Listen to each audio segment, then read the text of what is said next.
તો જોહર કરવાની ચીમકી આપનાર ક્ષત્રિય મહિલાઓને આખરે મુક્ત કરાઈ છે। કમલમમાં જોહર કરવાની મહિલાઓએ ચીમકી ઉચ્ચારી। પોલીસે મહિલાઓને નજરકેદ કરી। પોલીસ મહિલાઓને પોતાના વતનમાં મૂકવા રવાના થઈ છે। પરસોત્તમ રૂપાલાની ટિકિટ રદ કરવાની માંગ સતત અડગ છે।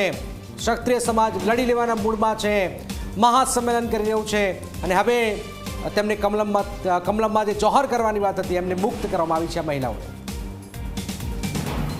પુરુષોત્તમ રૂપાલા વિવાદમાં બે ક્ષત્રાણીઓએ જાહેરમાં જોહર કરવાની ચીમકી ઉચ્ચારી હતી। કમલમ ખાતે આજે સાંજે તેઓ 4 વાગે જોહર કરવાના હતા, પરંતુ તે થાય તે પહેલાં જ બોપલ ખાતે જે સમર્પણ બંગલો આવેલો છે ત્યાં પ્રજ્ઞાબા અને ગીતાબાને પોલીસ દ્વારા નજરકેદ કરવામાં આવ્યો। ત્યાં દ્રશ્યો તમે સીધા જોઈ શકો છો કે જે બે ક્ષત્રાણીઓએ જોહરની ચીમકી ઉચ્ચારી હતી તેમને હાલ પોલીસ પ્રોટેક્શનમાં ઘરમાંથી બહાર લાવવામાં આવી રહ્યા છે અને જે પ્રાથમિક માહિતી મળી રહી છે તે પ્રમાણે બંને મહિલાઓને પોતાના નિવાસસ્થાને મોકલી આપવામાં આવશે। કોઈ પણ પ્રકારની શરચૂક ના થાય તે પ્રમાણનું આયોજન પોલીસ કરે છે। બેન, જોહરની તૈયારી તમારી તમને લાગે છે કોઈ કરવા દીધું હોય એવું? આ સીધા દ્રશ્યો છે કે જે મહિલાઓ છે તે જોહર કરવાનો પ્રયત્ન કરી રહી હતી, પરંતુ તેમને સીધી રીતે જ પોલીસ દ્વારા અટકાવવામાં આવ્યા અને પોલીસ પ્રોટેક્શનની સાથે જ તેમને અહીંથી બહાર નીકળવામાં આવી રહ્યા છે। જે તેમના મૂળ નિવાસસ્થાન છે તે નિવાસસ્થાને તેમને છોડવામાં આવશે, કારણ કે કોઈ પણ વ્યક્તિ સીધી રીતે પોતાના જીવને જોખમમાં મૂકી શકે નહીં। બંધારણમાં તે ગુનો ગણાય છે। તે ગુનો થાય તે પહેલાં જ પોલીસે તેમને અટકાવ્યા હતા। સાંજે 4 વાગ્યાની ઘટના છે કે જ્યારે બંને મહિલાઓએ પૈકીની એક મહિલાએ પોતાના શરીરે હાનિ પહોંચાડવાનો પ્રયત્ન કર્યો હતો, પરંતુ પોલીસ ત્યાં પહોંચી હતી અને તેમને તાત્કાલિક અસરથી અટકાવ્યા હતા। એટલે તેમને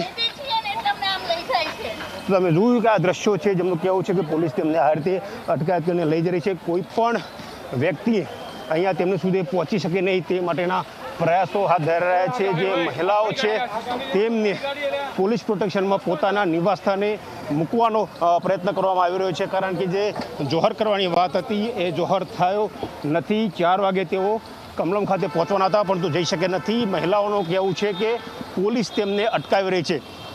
સમગ્ર ઘટનાક્રમની વાત કરીએ તો ભારતીય જનતા પાર્ટીના ઉમેદવાર પુરુષોત્તમ રૂપાલા દ્વારા જે નિવેદન કરવામાં આવ્યું હતું, જેના કારણે ક્ષત્રિય ધર્મનો જે લાગણી છે તે દુભાઈ હતી।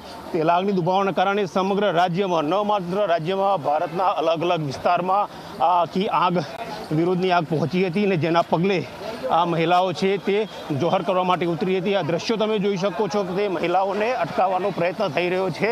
જે મહિલાઓ એકત્ર થઈ હતી સમર્પણ બંગલો ખાતે, તેઓ જોહર કરી શકી નથી।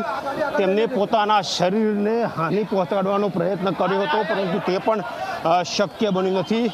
તો આ દ્રશ્યો તમે સીધા જોઈ શકો છો કે જે જોહર કરવાનો પ્રયત્ન કરતા હતા તે મહિલાઓને પોલીસ અહીંથી તેમના નિવાસસ્થાનેથી કોઈ અન્ય સ્થળે લઈ જઈ રહી છે। જે પણ પોલીસના કર્મચારીઓ છે, જે અધિકારીઓ છે, તે અહીંથી જે ક્ષત્રાણીઓ હતી કે જેમને જોહર કરવાની વાત કરી હતી તેમને અહીંથી લઈને નીકળી રહ્યા છે। જે તેમના નિવાસસ્થાનો હતા તે નિવાસસ્થાને તેમને મૂકી દેવાનો કાર્યક્રમ પોલીસ દ્વારા હાથ ધરવામાં આવ્યો છે। આ સીધા દ્રશ્યો જોઈ શકો છો કે પોલીસ જે છે તે મહિલાઓને લઈને નીકળી ચૂકી છે અને જે તેમનું નિવાસસ્થાન છે તે નિવાસસ્થાને તેમને છોડવામાં આવશે। જી।